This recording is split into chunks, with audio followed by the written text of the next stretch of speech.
पे चैनल में हम आपका हार्दिक अभिनंदन करते हैं। सारी दुनिया में क्रिसमस बड़े उत्साहपूर्वक मनाया जाता रहा है और इस समय भी मनाया जाता रहा और मनाया जा रहा है। प्रभु यीशु का जन्मदिन के अवसर पर हम लेने जा रहे हैं हमारे जाने माने विचारक धर्माध्यक्ष इंदौर कैथोलिक धर्म प्रांत के डॉक्टर चाको जी से खास मुलाकात, सवाल हमारे जवाब आपके। आपका स्वागत है। धन्यवाद। हम आपसे जानना चाह रहे थे कि आप कब से बिशप हैं? मैं बिशप 2002 से बिशप हूँ। 2002 से कुशलतापूर्वक संभाल रहे हैं आप धर्माध्यक्ष का पद। आपके धर्म प्रांत में कौन कौन से क्षेत्र आते हैं बिशप जी? इंदौर, धार, देवास, ये 3 जिला इसमें आता है। आपके कार्यकाल में क्या क्या प्रगति हुई, क्या बताना चाहेंगे आप? प्रगति को जनता ही आंकलन कर सकते हैं। हाँ जी। मैं उसके बारे में कुछ नहीं कहूँगा। कितने स्कूल हैं? स्कूल हमारे डायसिस द्वारा संचालित है 18। और अस्पताल? अस्पताल 1। भविष्य में क्या योजना रहेगी? भविष्य में अपने सेवाएं आगे भी जारी रखने की योजना है जी। और जितने भी स्कूल हैं जो अभी तक छोटा स्कूल है उसको आगे बढ़ाने का कोशिश करेंगे ताकि गाँवों में भी बच्चों को पढ़ने की सुविधा मिले। कौन कौन सी पत्रिका निकल रही है सर जी?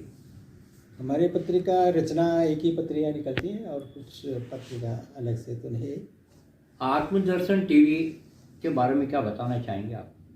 आत्मदर्शन टीवी लोगों के आध्यात्मिकता के क्षेत्र में सहयोग दे रहा है। लोगों को प्रार्थना करने के लिए और प्रभु से जुड़ने के लिए सहायता देते हैं। विशेष रूप से इन कोरोना के समय जब लोग अपने अपने घरों में बंद थे, गिरजा नहीं जा सकते थे, तो उनकी सहायता के लिए आत्मदर्शन बहुत ही सहायक निकला है। सच्चा धर्म आप किसे मानते हैं? सच्चा धर्म मानव धर्म है जो मानव को अपना समझकर उनकी सभी बातों में जुड़ जाते हैं और उनकी ज़रूरतों में उनकी सहायता के लिए तैयार हो जाता है। ईसाई धर्म पर कुछ कट्टरपंथियों द्वारा आरोप धर्म परिवर्तन का लगाया जाता है, जबकि इस समाज की काफ़ी सेवाएं हैं।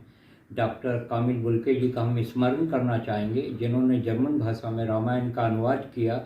मदर टेरेसा का भी हम उल्लेख करना चाहेंगे। तो आप इस बारे में अपने क्या विचार व्यक्त करना चाहेंगे? ये धर्मांतरण की जो बात अभी बहुत चल रही है, ये तो बहुत ही राजनीतिक है। इसमें मेरे ख्याल से कोई वास्तविकता नहीं है, क्योंकि धर्मांतरण जो छल कपट से किया जाता है उसी के ऊपर ही कानून बना है और उसी के ऊपर भी ऐतराज होना चाहिए। लेकिन अभी क्या हो रहा है, अभी झूठे दोषारोपण से किसी को भी किसी भी सभा को भी धर्मांतरण का माध्यम बताया जाता है, जो सही नहीं है। अगर कोई गिरजे में कोई प्रार्थना कर रहे हैं उनके ऊपर वार करना और उनके ऊपर ऐसा दोषारोपण करना ये गलत है। सभी को आराधना करने का, अपने धर्म का पालन करना, ये सबको आज़ादी हमारे संविधान में दिया गया है। लेकिन संविधान को दरकिनार करते हुए ऐसे असामाजिक तत्व अक्सर बाहर आते हैं। ये बहुत ही दुखदायी है। मध्य प्रदेश में कितने धर्म प्रांत होंगे बिशप जी? मध्य प्रदेश में 9 धर्म प्रांत हैं। 9 धर्म प्रांत हैं। एक सवाल आपसे हम और करना चाह रहे थे कि कहाँ कौन कौन से देशों की आपने यात्राएं की? मैंने वैसे बहुत सारे देशों की यात्रा की है, यूरोप में भी, अमेरिका में भी और एशिया प्रदेश में भी बहुत सारे देशों का भ्रमण किया है। क्रिसमस के अवसर पर क्या संदेश देना चाहेंगे आप, जबकि पूरी दुनिया को प्रेम, एकता, सद्भावना की बहुत ही ज़रूरत है? क्या कहना चाहेंगे? क्रिसमस का संदेश यही है कि ईश्वर मानव को प्यार करता है और उस प्रेम के कारण ही ईश्वर मनुष्य बना और इस धरती पर जन्म लिया है। बाइबल में ये लिखा है, ईश्वर ने संसार को इतना प्यार किया कि उन्होंने अपने एकलौते पुत्र को इस धरती पर भेजा। तो यीशु का जन्म यही है कि ईश्वर के प्रेम को मानव से जुड़ने के लिए और मानव के सभी बातों में उनको ऊपर उभारने के लिए उन्होंने ये जन्म लिया है। और इसीलिए हम बोल सकते हैं कि ये एक प्रेम कहानी है। ईश्वर का मनुष्य बनना ये एक प्रेम कहानी है। बहुत अच्छा आपने रचनात्मक जवाब दिया। एक सवाल आपसे और हम करना चाह रहे थे कि इंदौर धर्म प्रांत में ईसाई समाज को मानने वाले कैथोलिक कितनी संख्या हो लगभग? इंदौर धर्म प्रांत में कुल मिलाकर मेरे ख्याल से 15,000 तक होगा। कोरोना संक्रमण काल में क्या मदद दी गई? कोरोना संक्रमण काल में हमने जो लोग भूखे थे, जिनको खाने पीने के लिए कुछ नहीं था, उनको हमने राशन 2-3 बार दिलाया। और उसके अलावा जो लोग बीमार थे उनके उपचार के लिए भी अपने अस्पताल में हमने सुविधाएं प्रदान की है।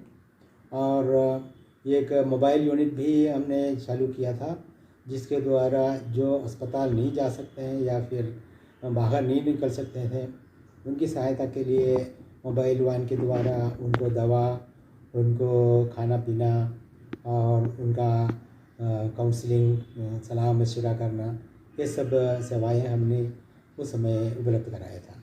इसके अलावा जब लोग रास्ते से जा रहे थे, जो प्रवासी थे, अपने कर्म स्थान छोड़कर अपने प्रदेश लौट रहे थे, और उनके लिए भी हमने हाईवे पर एक स्टॉल रखे, खाना पीना पानी वगैरह उपलब्ध कराया।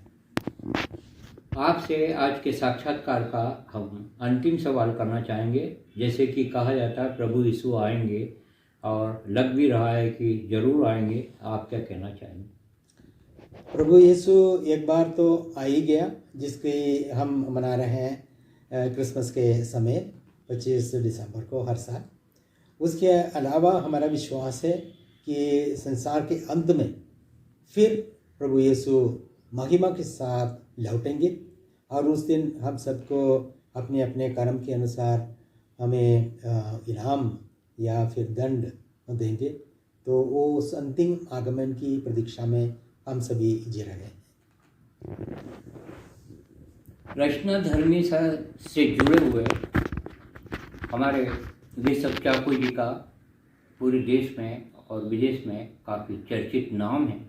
इस रचनाधर्मिता से जुड़ी हुई खास मुलाकात पर आपकी प्रतिक्रियाओं का स्वागत है। आपकी प्रतिक्रिया से मानवता और महकेगी, और इसी तरह से हम साक्षात्कार देते रहेंगे। आपकी प्रतिक्रियाओं का स्वागत है। जय विश्व, जय भारत। नमस्कार। नमस्कार।